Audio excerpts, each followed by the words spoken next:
Hello everyone, আসসালামু আলাইকুম। কেমন আছেন সবাই? আই হোপ সবাই অনেক বেশি ভালো আছেন। আলহামদুলিল্লাহ, আমরাও অনেক অনেক ভালো আছি। আজ আপনাদের জন্য নতুন আরও একটি রেসিপি নিয়ে চলে এলাম।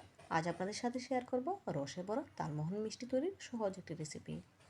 এই মিষ্টিগুলো তৈরি করা একদম সহজ আর খেতে অসম্ভব মজার। তো কথা না বাড়িয়ে চলুন তালমোহন মিষ্টি তৈরির মূল প্রস্তুত প্রণালীতে যাওয়া যাক।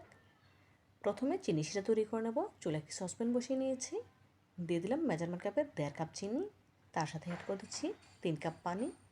যতটুকু চিনি নেব ঠিক তার ডাবল পানি দিতে হবে।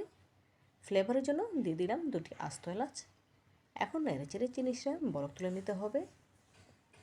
এই চিনি শিরাটা বেশিক্ষণ জাল করব না, বলক আসার পরে গড়িয়ে ধরে হাই হিটে 2 মিনিট জাল করে নেব।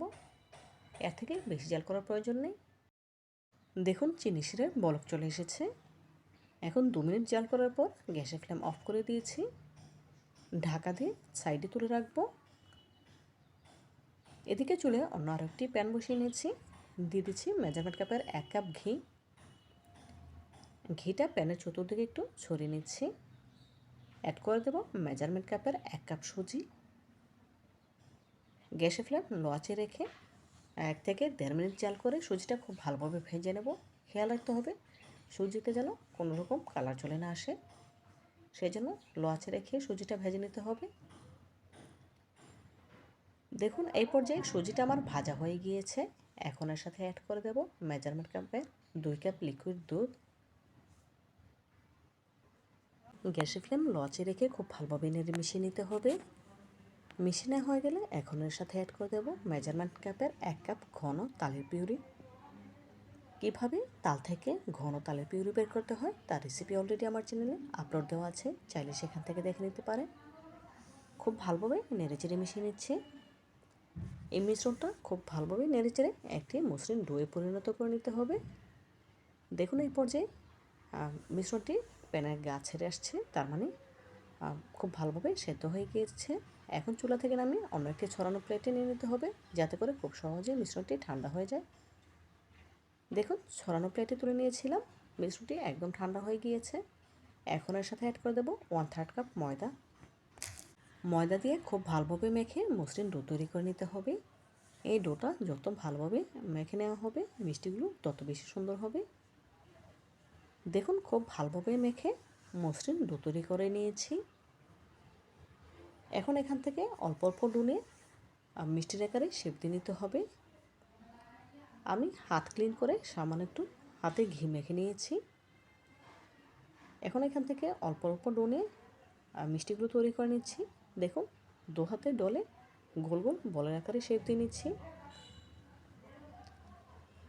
একটি মিষ্টি তৈরি হয়ে গিয়েছে, দেখুন কতটা মসৃণ হয়েছে। এভাবে করে সবগুলো মিষ্টি তৈরি করে নিয়েছি। এখন তালমোহন মিষ্টিগুলো ভেজে নেওয়ার পালা। ভেজে নেওয়ার জন্য চুলায় একটি প্যানে পর্যাপ্ত পরিমাণে সয়াবিন তেল দিয়ে কুসুম গরম করে নিয়েছি।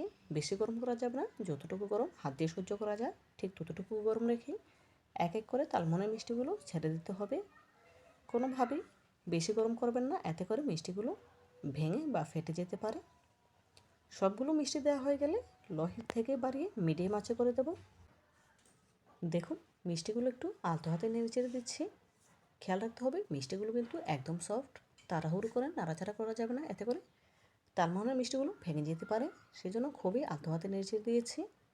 এই পর্যায়ে মিষ্টির কালার কিন্তু কিছুটা চেঞ্জ হয়ে এসেছে, দেখেই বুঝতে পারছেন। এভাবে নেড়ে চেড়ে মিষ্টিগুলোকে গোল্ডেন ব্রাউন কালার করে ভেজে নেব। দেখুন বন্ধুরা এই পর্যায়ে মিষ্টিগুলো গোল্ডেন ব্রাউন কালার করে ভাজা হয়ে গিয়েছে। এখন একটি স্ট্রেনারে তুলে এক্সট্রা তেল ঝরিয়ে নিতে হবে।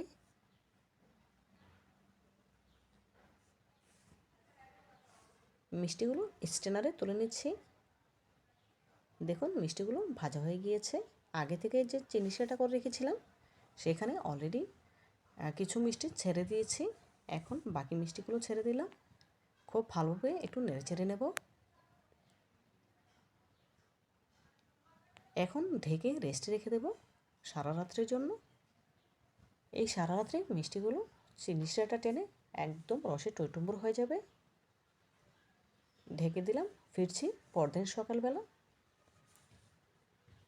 দেখুন পরদিন সকালবেলা চলে এলাম, মাশাআল্লাহ মিষ্টিগুলো একদম রসে টইটুম্বুর হয়ে গিয়েছে।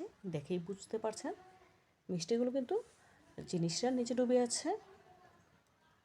এই মিষ্টিগুলো এখন একটি সার্ভিং প্লেটে সার্ভ করে আপনাদের সাথে শেয়ার করছি। এক এক করে সবগুলো মিষ্টি সার্ভ করে নিয়েছি। এখন একটি মিষ্টি আপনাদের কেটে দেখাবো। দেখুন কতটা রসে টইটুম্বুর হয়েছে, মাশাআল্লাহ। আপনারা একবার হলেও আমার রেসিপিটি ফলো করে বাসায় তালমোহন মিষ্টি তৈরি করে খেয়ে দেখবেন, ইনশাআল্লাহ অনেক বেশি ভালো লাগবে।